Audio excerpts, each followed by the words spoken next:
different view today. Empty garage. Car is with John, the fabricator, as we showed you in the last video. John is working away. He's making great progress. Apparently the old roll hoop, the main one, is off. He has already built our left foot braking system. I'll see if I can insert a photo of that. So John's busy. He's got the car. We're here back at home at the garage. What are we going to do? Well, we've got a load of interesting things we need to get done before we get the car back from John. And just to remind you, it's early January. I think it's the 2nd of January. On the 25th, we're hoping to test the car. So this is not the actual driver school up at Thunder Hill at the SCCA test day. So in order to do that, the car's got to be back together.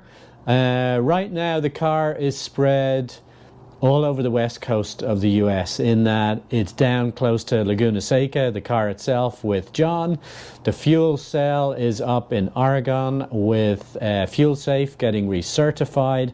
And then we have a load of parts sitting here and a load of parts coming in the post in the mail. So the stuff that we have here we can work on. So we're going to do some interesting stuff. We're going to be wrapping the side panels with vinyl. We're going to be polishing stuff. We're going to be getting the sewing machine out, would you believe?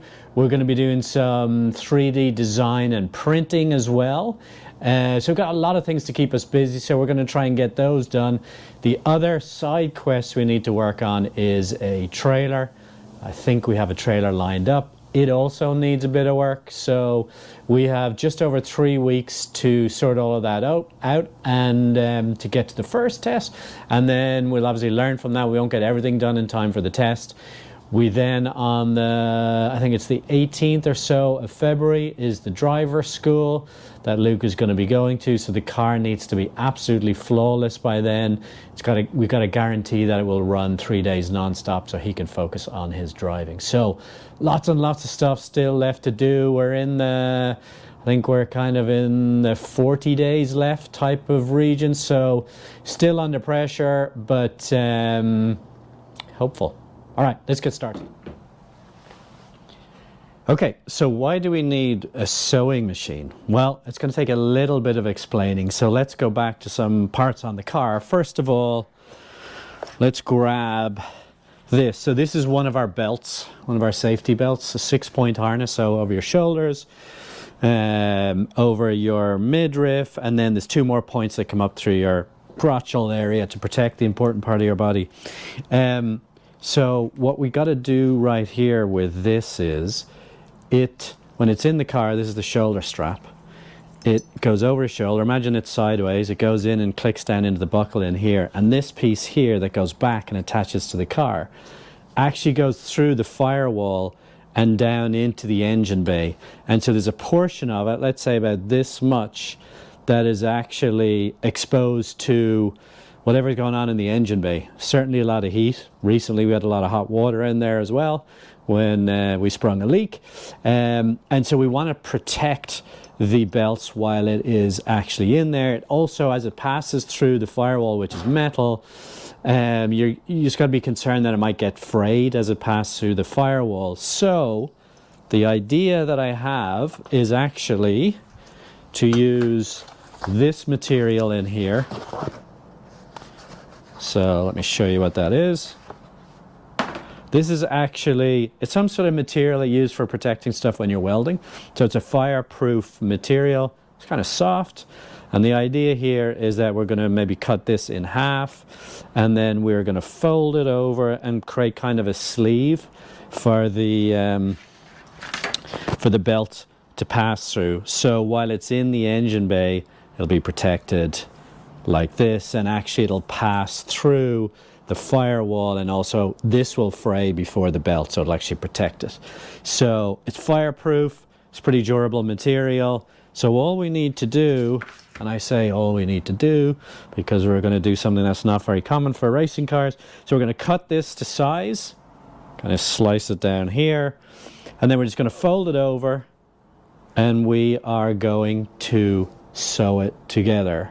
Now, believe it or not, we actually have a sewing machine in the garage. We have used it for some other interesting projects we've done in the past. It's a little while since I've actually used it, so I'm going to break it out, see if I can remember how to literally thread that needle. So, I don't know. Let's see how we do. Okay, ta-da! Here's our sewing machine. What I didn't show you was literally threading the needle. I had to go back to YouTube and find a video to work out how to do that. And I did do a little bit of a test on another piece of this material. I can tell it's going to be tricky. One of the things is, like, sewing machines, I guess this one's not a very sophisticated one, is they're really designed for sewing material that's a lot thinner. So played around with it a little bit, so let's see how well it works. So remember, we're going to fold it over, and hopefully it'll stay roughly like that. And let's just see how it does. I think this is going to be super challenging, but let's just see.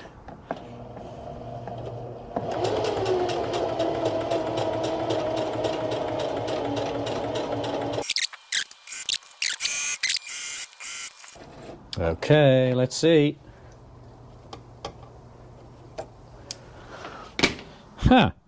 Don't know if you can see that. It's looks pretty good. We'll definitely run it through again. And look, I'm no sewing expert, but it's pretty good.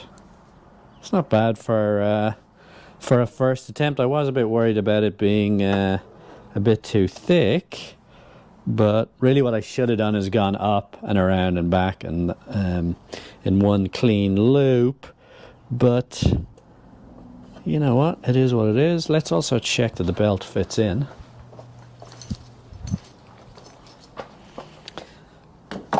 Okay, here's the belt. Yeah, looks like it shouldn't be a problem. Actually, I don't have to do it from this side, so the buckle doesn't really need to be able to fit through. But yeah, so far so good. All right. So let's do another run through, and let's see how this one goes. Let's put it right beside it. Okay, let's go again. Uh-oh. What is going on?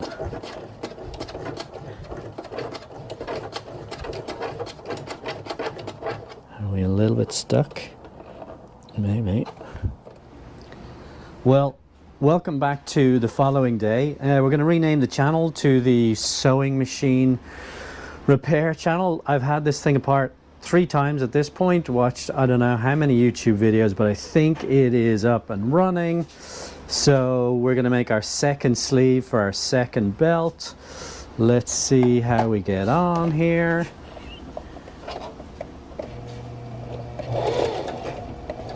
Okay, I think we are working.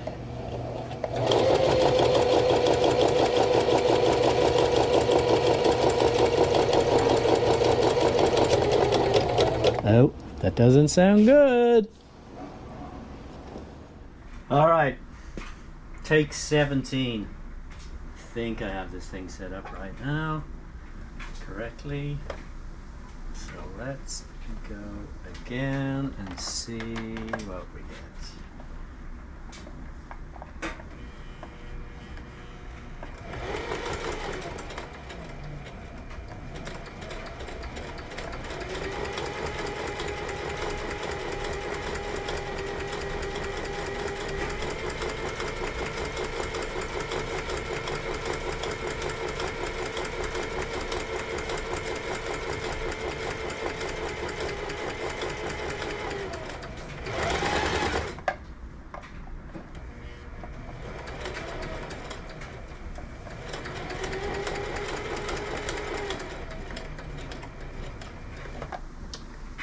Okay, I think it worked. It's not the prettiest sewing ever done by man, but there we go. We now have 2 of our sleeves. One to go on the back into the firewall. Remember, this is fireproof. Comes through the hole in the firewall and protects it, and then this goes over the shoulders of the driver. And we got 2 of them eventually. Not super pretty. The good news is we're going to be doing some other sewing for the headrest later on, and that needs to be a lot prettier. So it was, it was good to practice and get familiarized with the sewing machine. But job 1 done. Okay, so this is a vent tank. It's used for the engine to deposit some oil when it has too much pressure. And we kind of had a problem last time we were out. The tank actually got too full, so when it was coming out of the hose just, oil was going all over the back of the car and everywhere, even the brakes, which is a big problem. So we decided we need a much bigger expansion tank like that. But the only problem with that is earlier we designed a 3D printed case to actually hold this in place on the car. But now that we have a bigger tank, we have to work on making a bigger case for it. Okay, so this is Tinkercad. This is a software that we use for 3D printing. It's pretty simple. As you can see, this is our design, our earlier design for the smaller one. And basically what we're doing is just scaling it up a little to fit the bigger one, so it's not too much work, and then export it to the 3D printer and then 3D print it from there. So what's that, 3.5 and a little bit. So here, let's just take it out. 3.52. Yeah. So what tolerance should we add to it? Yeah, but the thing is I can't get all the way in. Like, that wasn't fully in the middle, so it'd probably be a little bit more.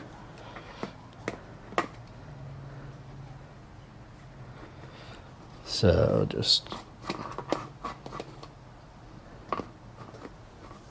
So I would say 3.55. So we'd say 3.6 should be the...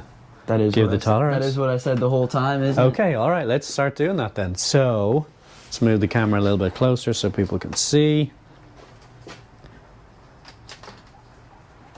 So let's just explain things a little bit here. The way Tinkercad works is the solid stuff. Basically, you make things by adding solids and holes. So this kind of transparent is a hole. So you can see you've got the green around the outside and then a hole essentially drilled out, and you combine the hole and the solid to give you the shape. So what we need to do is we don't need to change any of this. This is kind of how we mount it. What we do need to change, and this guy here might need to change. This is a cutout window, so we can see when there's, how much oil is actually in the bottle. So for right now, what we need to do is change this and this. And so this represents the bottle plus a tolerance. What do we say? What's 3.6? Mm-hmm. So if we just go here, might be a bit hard to see, but it says 2.88. So we'll go ahead and change this to 3.6. There we go. And we need to do the same. Now it's an oval shape. See down here? 3.6. Okay, now let's just see where. So I don't know if you can see that on the screen, but it's not exactly in the right place, but we will fix that. So we just kind of spin it around. See the way it's not centered anymore? Do this one first, or else you won't be able to get to it. Oh, good point. So what do we say this should be? What was the wall thickness? I think it should be about like 3.8. A little bit more, right? 3.85, I think. Yeah. Okay. So right now it is 3.15. So 3.85. This one should be 3.85. Okay. So they're both they're both relative to each other. I think they are in the right place. No, they're not. They are. Let's see. Oh, maybe they are, yeah. Yeah, they are. Okay. So now, how do we get them moved to the left? So if we just take this, this is our reference, this guy here, which is the kind of the mount, and the bottle needs to be centered relative to that. So we can change, we're going to use midpoint instead. So the midpoint of this guy, so this is 1.5 inches from this reference point, so we should make this midpoint the same. So 1.5. Oh, we got the wrong one. All right, and then this one. Let's make sure we're selecting the right thing. 1.5. Okay, we're looking pretty good. I think we might want to make the walls a little bit bigger. Yeah, do you think so? I think you might be right. You just go to 3.9. Yeah.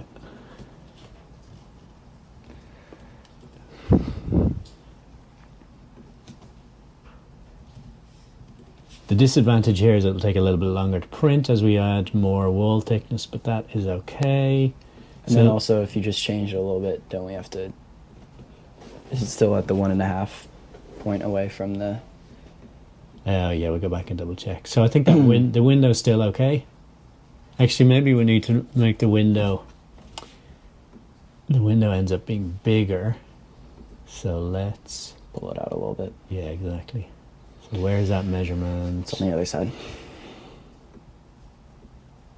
2.3. Yep. Make a, let's see, 2.4.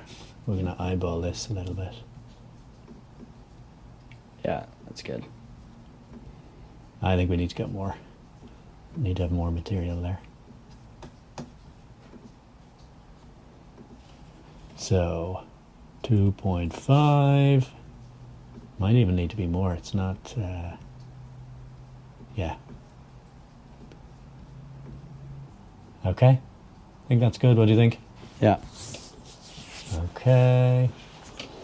All right. So now we just need to export the file over here. Export. We use an STL file. We'll take this and we'll stick it in the 3D printer and we can start printing it. Okay.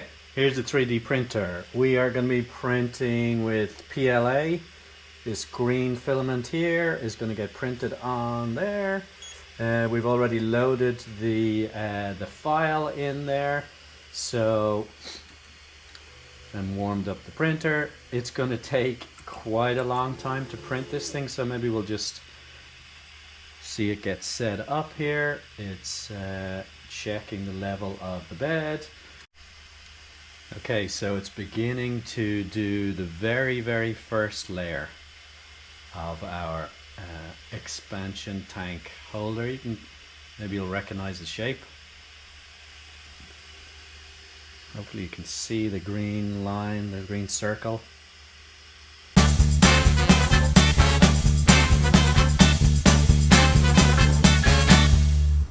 Okay, so we're all done. Let's have a look at this thing.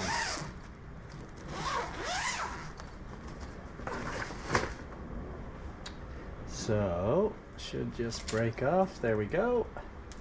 So here it is, straight off the 3D printer. We'll need to tidy it up. This stuff can be broken off, but it gives you a sense of the scale and the shape of it.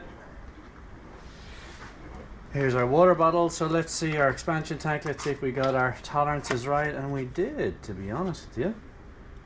Looks pretty good to me.